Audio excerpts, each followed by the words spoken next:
Good afternoon, everyone. Welcome to this webinar regarding the launch of the DECODE Toolkit. I am Maria Rosalba Anguisani from Federico II University, the leading partner of this European project, Erasmus project. And I'm introducing you Marina Albanese, the project coordinator of the DECODE project. Please, Marina. Thank you, Rosalba. Welcome to everybody to this webinar this afternoon. I want just to present you the project because maybe it is very important for us. You have information and you help us to improve this project, the results of this project. Who we are the European, we are the partner of, we have a team. We are a team of university and also some other organizations for create a new vision of university, higher university institutions, on the role of sustainable development. The European Council for Sustainable Development is an Erasmus Plus project partnership co-founded by the European Commission, and we want to aims to empower deans, vice deans, and other leaders of the academic units of higher education institutions and their representatives for sustainable development to create a new vision of sustainable impacts of their institutions for the future. DECODE Sustainability wants to support deans to increase contribution to sustainable development by providing insights into the design of what we would like to label as sustainability impact pathways.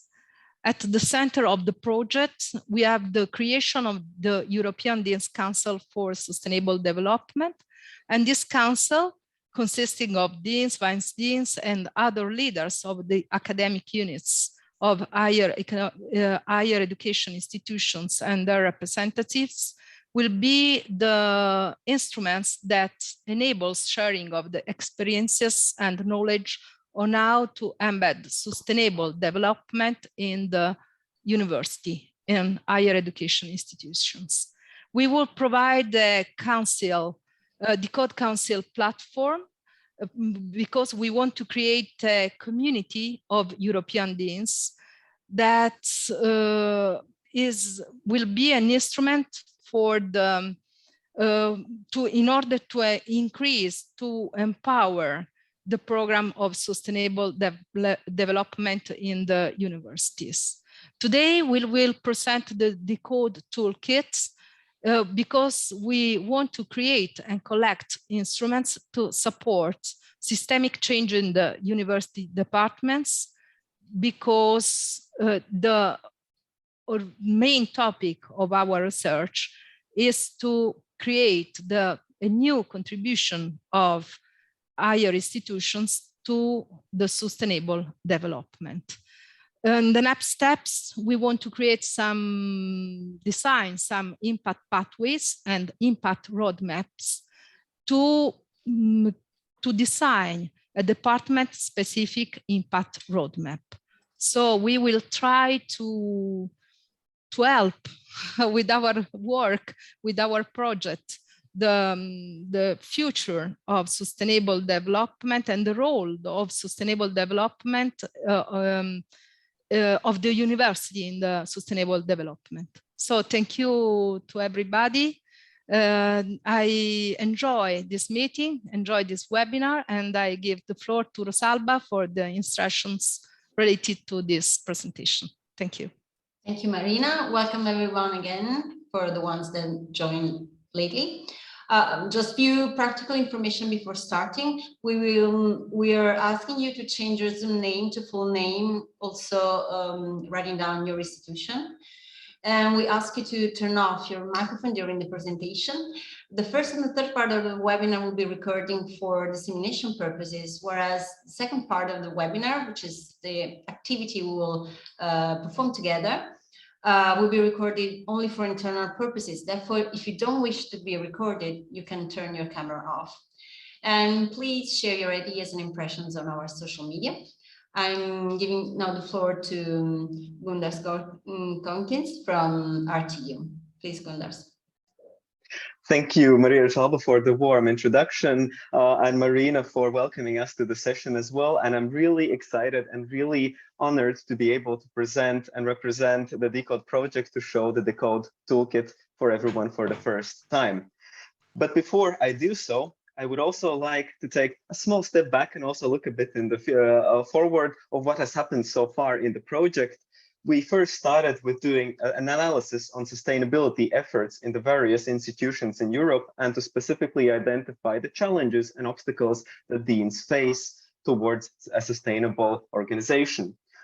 Also, we launched the DECODE Council and also the platform to create a good network and structure for the deans as part of the project to be able to ensure the longevity of the results after the project has closed down.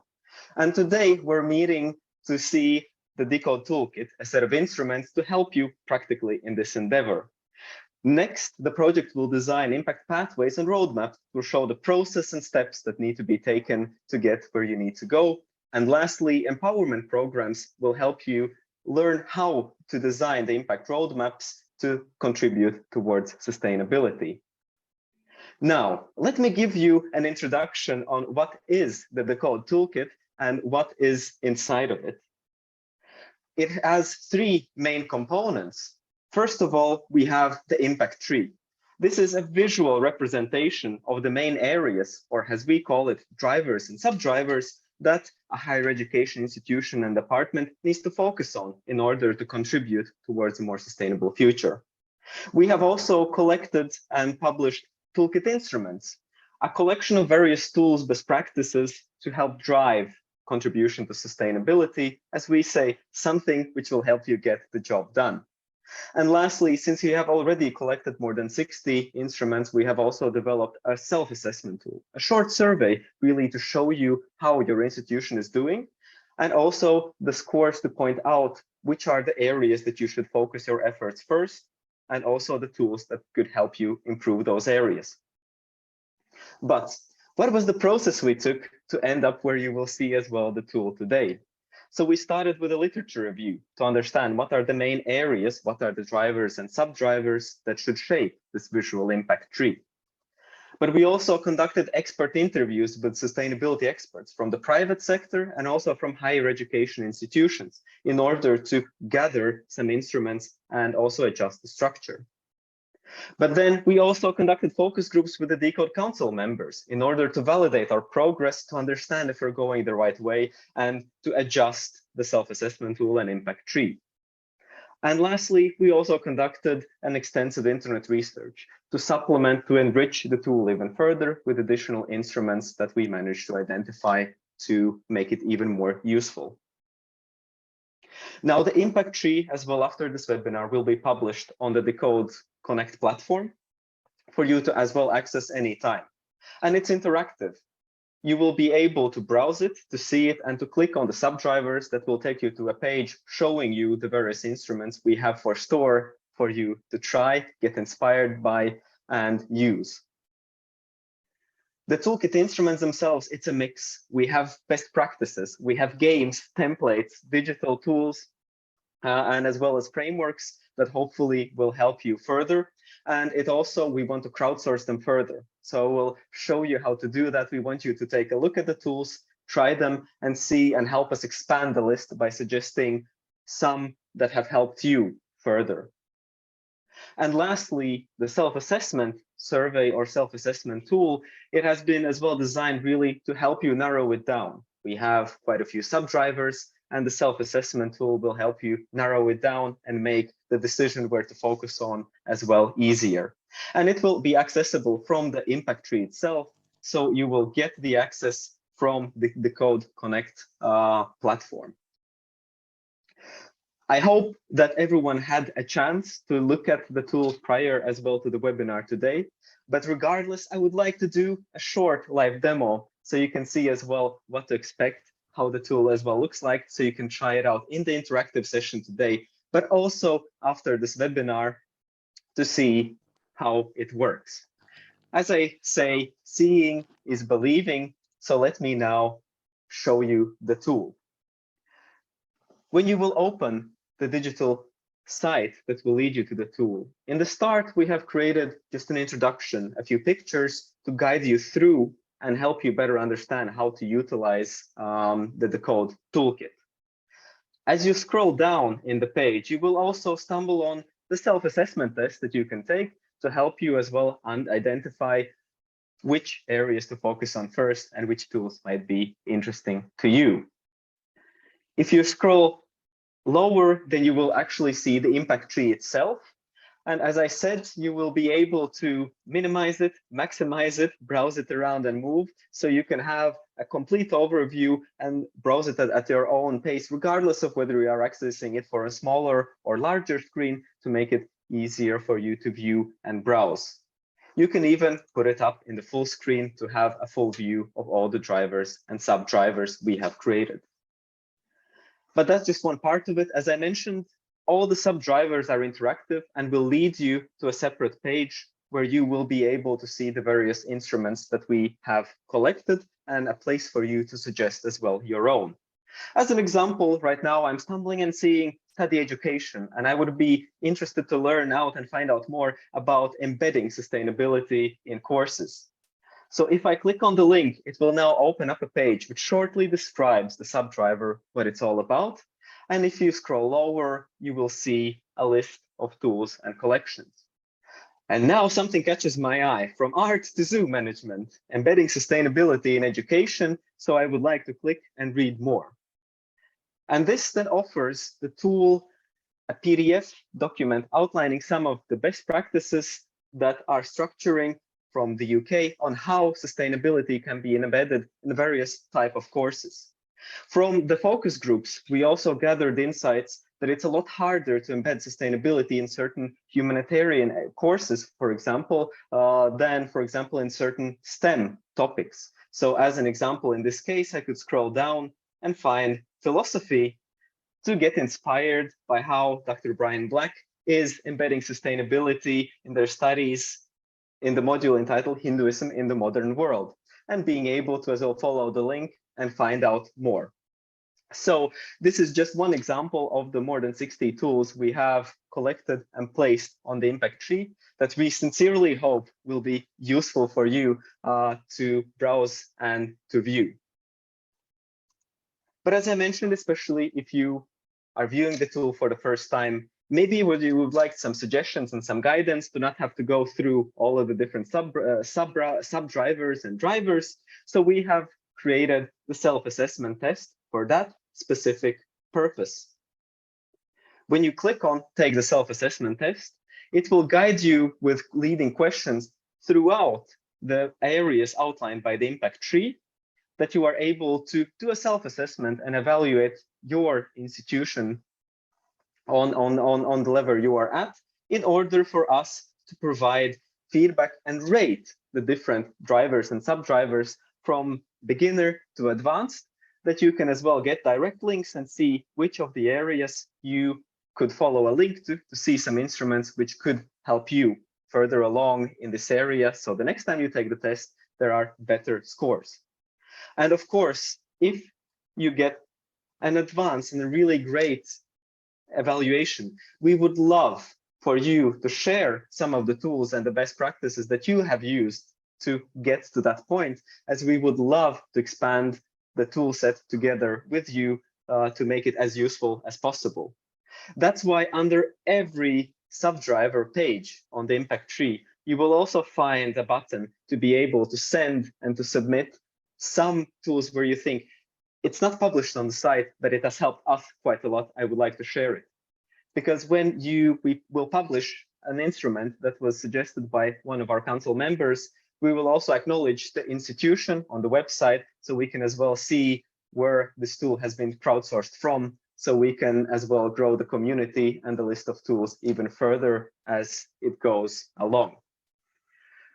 So to conclude, the DECODE Toolkit consists of the impact tree, the visual representation of the areas to focus on, the self-assessment survey to help you identify and focus on which areas to start with first, and the tools themselves that will help you identify some means, ways, and get inspired on how to proceed as well further. But now that I have introduced you as well shortly to the tools themselves, the next part of the webinar will be quite interactive.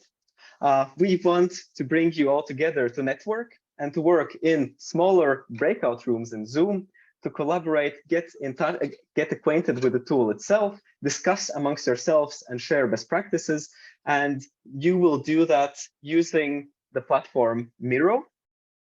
That is a virtual blackboard that you will be able to use to share ideas, to note down, and for us to be able as well to see what you have contributed so we can as well improve. So the purpose of this task will be threefold. It will be first to add some interactive activities into the webinar. It will be also for you to network and share amongst yourselves, as well as for us to gain valuable insights to further improve the DECODE Toolkit as well. So I will share the link in the chat for you to be able to access the Miro board. And once you click it, you will see as well the screen. And I will briefly walk you through what you will need to do and how to use it. I promise you that will not be complicated at all. And you will only need to know a couple of things that we will show you now and walk through with you together. So please go to the Zoom chat where you will see the link to this Miro board posted. When you click on the link, it will open the site where you just need to enter your name. You don't have to enter the email and click on join the board, and you will see what is also on the screen right now. So now I will give you a minute or so to go to the Zoom chat, click on the link, and enter the Miro board. So I see we already have 15 members as well joining. So go to the Zoom chat, open the Miro board. But if you don't manage to do it right now, it's no problem, because in the breakout rooms, the link will be shared again, and you will be able as well to go and contribute as well together. But now let me show you some of the features in Miro that you will have to use to be able to collaborate. And as I promised, it's not complicated. It's just two things: navigating and adding sticky notes to share your thoughts. So navigation is quite easy. First of all, you can zoom in and out in Miro using the bottom right buttons, zoom out and zoom in.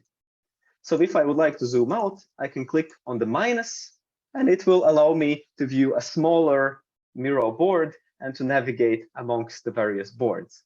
If I click on the plus zoom in button, it will allow me to zoom in and make the frames larger on the screen. If you're using the mouse, you can also use it to scroll down to zoom out and scroll upwards to zoom in, to be able to see the screen. If you need to move left or right, that is easily doable by using the sliders at the bottom of the screen, moving right and moving left. And on the right side of the screen, moving down and moving up to navigate the screen itself. If you also click on the select tool until you see this hand appear on the front of the screen, you can also click and drag the screen quite easily to be able to move around and navigate the tool itself. Now, I will bring all of us as well now together for the next part, where I will just briefly show you how to add sticky notes to the Miro board to note down some thoughts. So I will now bring everyone to me, so you see exactly the same screen as I do, regardless of where you had wandered off by exploring. And to add a sticky note, it's also only 2 clicks, very easy. On the left-hand side, you will see the button Sticky Note. Left-click on it, and then move the mouse over to the part where you would like to spend your next weekend on as a getaway. So please click on the left side on the sticky note and add where you would like to spend as well the next weekend on, so you can we can see that everyone knows how to move around on the Miro board. So I don't know if that has something to do with the weather getting colder, but I completely agree. So we'll add the sticky note under the tropical beach, as most of you have done, and as well add my name on it, so we can see how to use the Miro screen itself. So as I promised, it's very simple. So the only two things you will need to do is move around the screen and be able to add new post-it notes, to add as well some comments when you are collaborating together. Now, let me zoom out and show you what you will be doing in the breakout rooms when they will be open. So as I scroll out, you will see that we have prepared multiple frames for different groups. And those groups will always have a number on top of the frame, and that will match whichever breakout room you are assigned in Zoom. So as an example, if I get assigned to breakout room number 3 in Zoom, I will zoom in and scroll in to use this frame. And there, during the 45 minutes allocated in the breakout rooms, you will have 3 tasks to complete together and to collaborate on. Task number 1 will be to take a look at the impact tree, look at the structure, look at the areas and subdrivers, and think about which are the areas that are most important and urgent for your institution, and note them down in the post-it notes. And then please discuss amongst yourselves why you have chosen that specific subdriver amongst yourselves, and to share as well some ideas why. If you need a refresher on the impact tree, we have also added a link on the Miro board on that specific task. Task number 2 is to discuss what obstacles do you face when you are trying to improve that specific area which is most urgent for you. And also to see if you can see a tool on the toolkit that you might use to help you further, or maybe as well somebody from your breakout group can suggest an instrument they have used which really helped them and provided some good leverage and guidance going forward. Again, the link to the impact tree will be seen on the Miro board. And last, we would like to spend 10 to 15 minutes on the feedback section, where we would like to as well get from your discussions and some comments and as post-it notes on what do you like about the toolkit that you have seen as well so far, or if you tried it as well before. And also what is missing, what could be different or could be improved that we can then as well take after this webinar and publish those changes available as well to everyone in the DECODE Council. And also I would like to mention that no worries, you will have a representative of the DECODE project in each of the breakout rooms that will guide and support you throughout as well your discussions, but I'm quite sure that you will have a great time amongst yourselves, networking, discussing, and sharing as well best practices while getting to know the DECODE Toolkit. So you will be moved into the rooms automatically.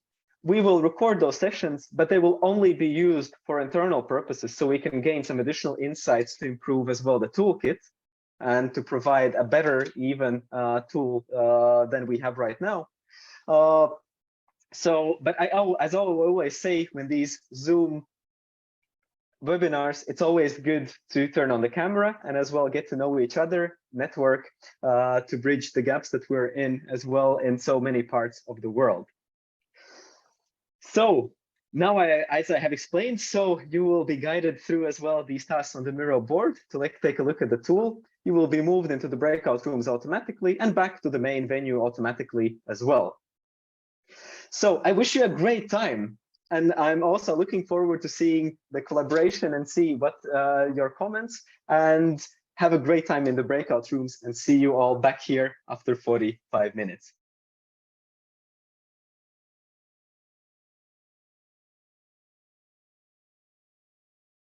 Okay, so thank you very much for your contribution in this activity.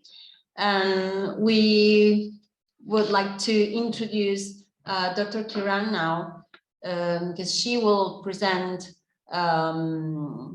an example of good practice. Dr.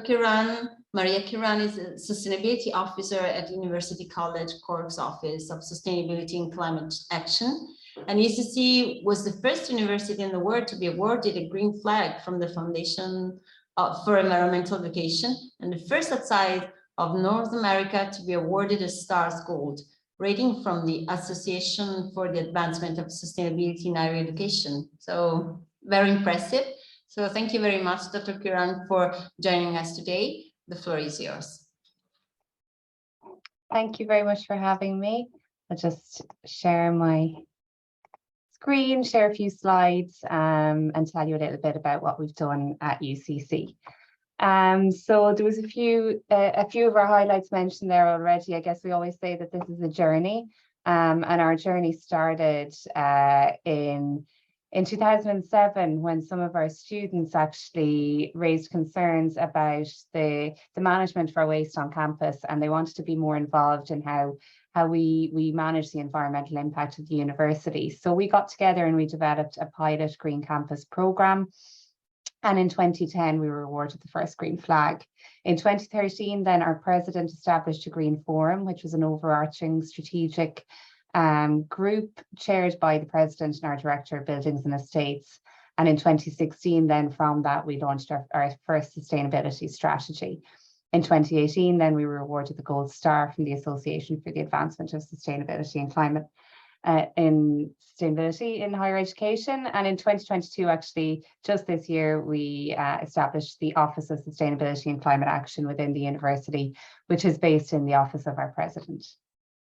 So just a little bit about our strategy. It was first launched in 2016. We're currently working on a revamp of the strategy, but it will be quite similar in that it covers everything that we do in the university.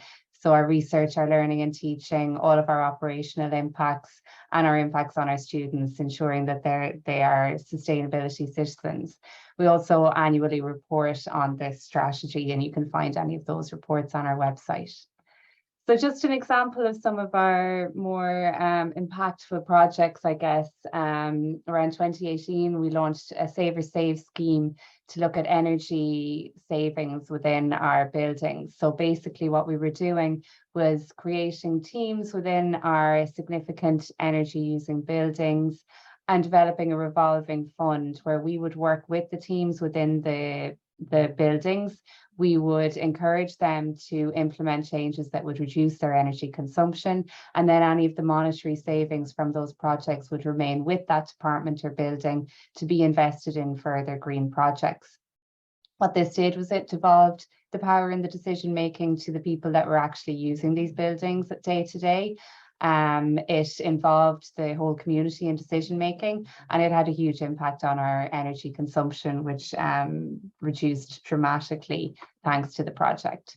So an example of one of those teams was within our Buell Library building, and just to go through some of the things that we did there. We were trying to reduce energy consumption. So the first thing that we did, not very unusual, we switched off the lights in areas of the building that weren't being used. We literally moved people from one part of the building to another. We looked at occupancy, tried to increase occupancy within the more efficient parts of the building and turn off the less efficient parts. We made a bold statement. We completely banned disposable items within that building. We said, you're very welcome to bring your lunch, bring your teas, your coffees into the library building, but you can't bring them in a disposable container. In tandem with that, we corrected the infrastructure. So we got rid of any confusing bins around the building that maybe people didn't know, is this recycling, is this not recycling? We got rid of every bin across the whole building, every floor, and we put in some recycling stations at the entrance and the exit to the building. So then students and staff were expected to take their rubbish with them. So if you created rubbish when you were in that building, you had to take it from your desk and dispose of it properly on your way out the door. We consistently fed back to the building users to tell them what we were doing, how we were progressing in reducing energy consumption, improving waste recycling. And then we linked it into well-being as well. So for example, with some of the financial savings from the energy projects, the team actually invested in a green wall in one of the reading rooms within the building. And then we celebrated our successes with the team to make sure that they were feeling good about what we were doing, and we kept them on board. So then there was kind of a wider impact from that project within the library, that we found success breeds success. So because the library were doing this great project and they were reducing their consumption so much, we found that we were getting a lot more interest from other offices across the university who wanted to get involved, who wanted to deliver their own sustainability projects. And what we found is that the whole community felt a sense of ownership. And our motto then was kind of progress, not perfection. So we weren't asking people to be the perfect green building, the perfect green team, but to just make some progress. So then what happened is that we had green teams across the university. These are just some examples where we were working with these individuals, with the buildings, to reduce energy consumption, to go binless, increase recycling. But at the same time, we were doing other projects with those, with the financial savings. We were doing other projects that were related to how that building operated. So just as an example, on the lower left-hand corner there, our North Mall campus is where our environmental biological researchers are based. So for example, they use some of their savings to develop an outdoor classroom and an urban farming initiative. Another high impact project that we've done is including sustainability in our procurement processes. So sustainability is one of 6 principles within our strategy, and it's included in all our technical specifications and award criteria. What happens then is that when a contract is awarded, the university will work with the contractor to make sure that they are implementing sustainability projects. So for example, with our catering contract, which is a really big contract, we've regular meetings with our caterers, with the CEO of that company, where sustainability is a standing item on the agenda. So we're constantly asking, what are you doing next around reducing plastic consumption, increasing vegetarian options, those kinds of things. Another obviously really impactful thing is to get sustainability into all of the university strategies and policies. So again, sustainability was included in our academic strategy as one of the 6 areas in a connected curriculum. What that then meant was that the whole university was able to kind of come together around including sustainability in all of our teaching and also monitoring that. So one thing that we did out of that strategy was that we developed a teaching toolkit. So this is our online SDG toolkit for teaching staff. Any member of the community can go onto the website, self-assess their teaching against all of the 17 SDGs. And if they feel like they could be addressing the SDGs more in their teaching and they're not, there's a whole resource library there where they can download videos or other kind of resources to use in their teaching. This is an open access toolkit, so anyone from any university globally can access that and use it.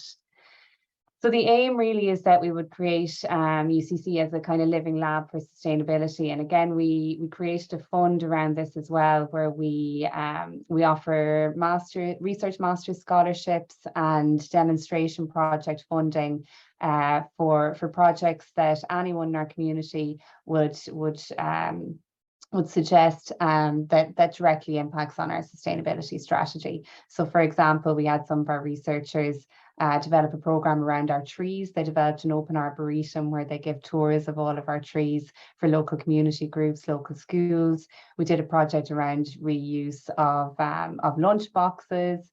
We have an international office swap shop. These were all funded from our Living Lab fund. So we also like to say that we're a learning organization. So it was pointed out earlier that we got a Gold Stars Award from the Association for the Advancement of Sustainability in Higher Education. This is an incredibly comprehensive assessment. It takes us about 6 months to get all of the data together to do this submission, but what it gives us then also is a gap analysis. So we might be gold, but as you can see there, there's some areas where we're really not doing very well in. Now this diagram is actually from our 2018 submission, and I just have the diagram from our new submission. I can tell you that we've improved a lot in those buildings and waste and water areas. But it's just a really good way of undertaking a gap analysis to determine, right, where are we doing well, where are we not doing so well, and what do we need to implement. So again, you can see on curriculum there at the top, we didn't score as well as we thought we might, and then it was from that we decided to develop this teaching toolkit. So basically what we found is that to develop this kind of institutional ecosystem, what you need is a bottom-up drive from the students, but then you also need the top-down strategy and commitments from the higher levels within the university. And then what happens is that you get this kind of flourishing of activity within the middle layers, I suppose, and the people that are really on the ground and actually doing things day to day. The program is continually evolving. And I guess I act as kind of coordinator to increase the impact that we have. So just to say, looking forward, one of the things that we've done recently is to develop this cluster hiring initiative around sustainability in our research institutes. So we actually currently have a number of posts up for advertised in across business, across maths, computer science, lots of different disciplines, specifically on sustainability. One of those posts, which has actually just closed then, also is for an associate vice president for sustainability. So just to illustrate that the university really is taking sustainability quite seriously from a strategic point of view. So it's a very quick whistle-stop tour of sustainability at UCC. Thank you very much, Dr. Kirrane. It was really insightful. I do invite the audience to animate the Q&A session right now. And so far we have 2 questions from Gundars. The first one is, what would have been done differently in the journey if it had to be done again? Oh gosh. Interesting question. I think yeah, I mean, it's what we've arrived at has been very organic. What would we have done differently? I think from the start we would have tried to have a better coordination around the whole thing. So the role of sustainability officer only came in 2017. So there'd been a lot happening. Like from 2007 to 2017, everything had been done completely voluntarily. And I think we could have achieved a lot more in those years if there had been a person there to coordinate it. And one thing that I've learned over the years is that having a person in place to manage something makes such a difference. So that's one thing that probably I think could have happened earlier. Yeah. Okay, thank you very much. The second question is, which are the next steps to go on working on sustainability in UCC? Yeah, so lots happening. I mean, we're obviously concentrating a lot now on carbon emissions. So we have very quite ambitious targets around reducing our carbon emissions. By 2030, we have an absolute reduction target of 51% by 2030. So we're working hard on that. We're also looking at how to support our students a bit more. So our student activists really kind of they nudge us along and they drive our ambition in a lot of ways, but we want to kind of support them as well to be able to do that. So we actually have just again advertised a position for someone to work specifically on student engagement and also looking at the well-being side of that, because I think something that is going to become more and more important over the next number of years is the mental impact of activism on our students. And then we're also about to launch an all-island sustainable development solutions network as well with Queen's University Belfast. So engaging a bit more with the community. Okay, thank you very much.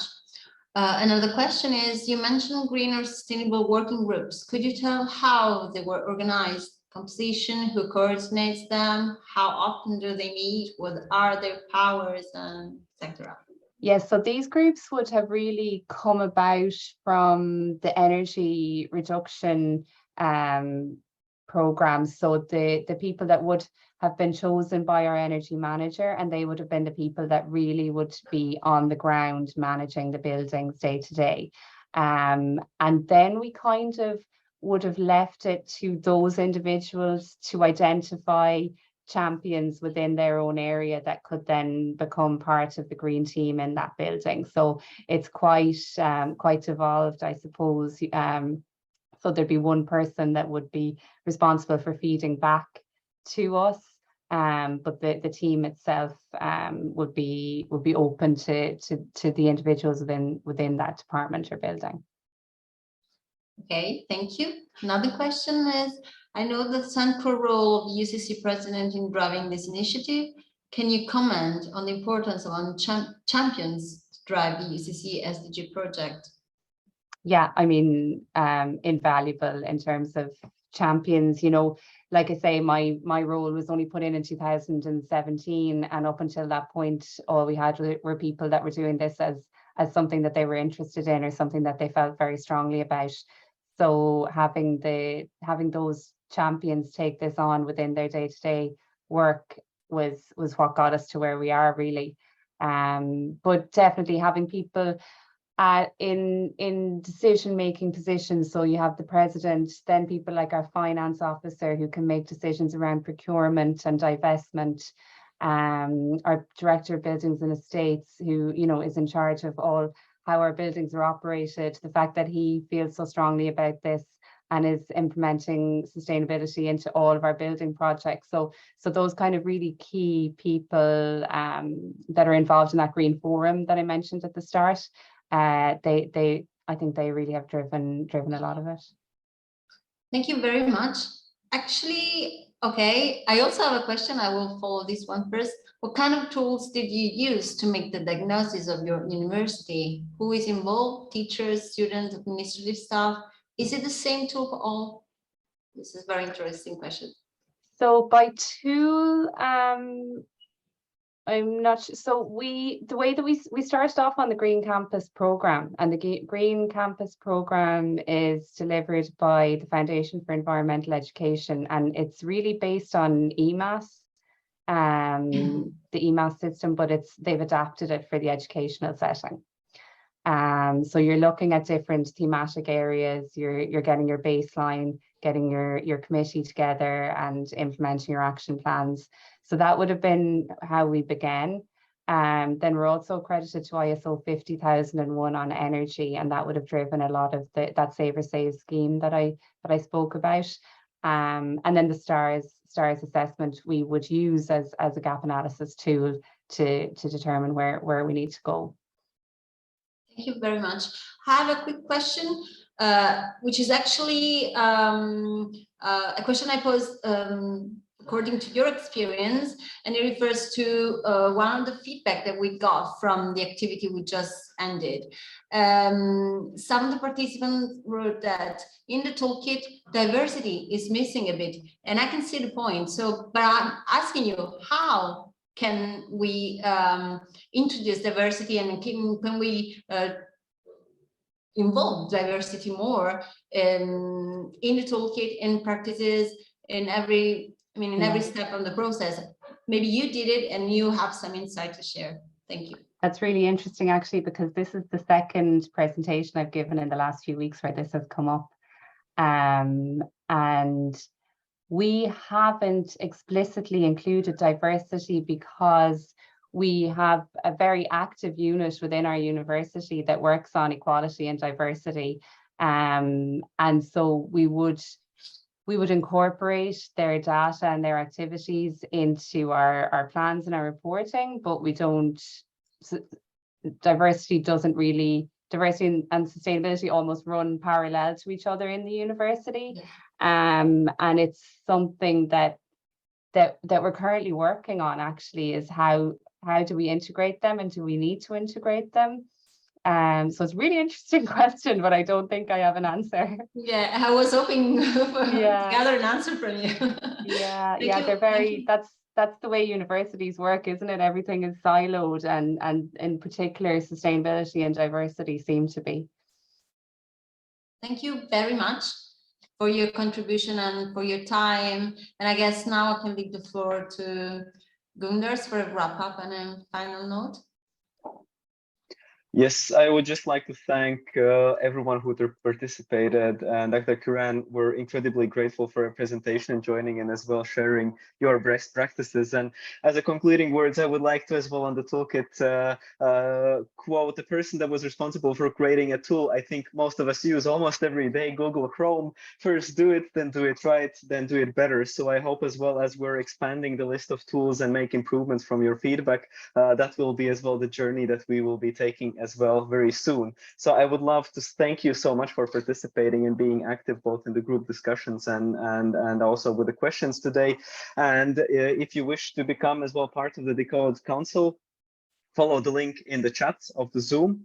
Follow us as well on social media, on Twitter and LinkedIn. And once again, huge thanks and have a wonderful rest of the day and the rest of the week. Thank you so much for joining.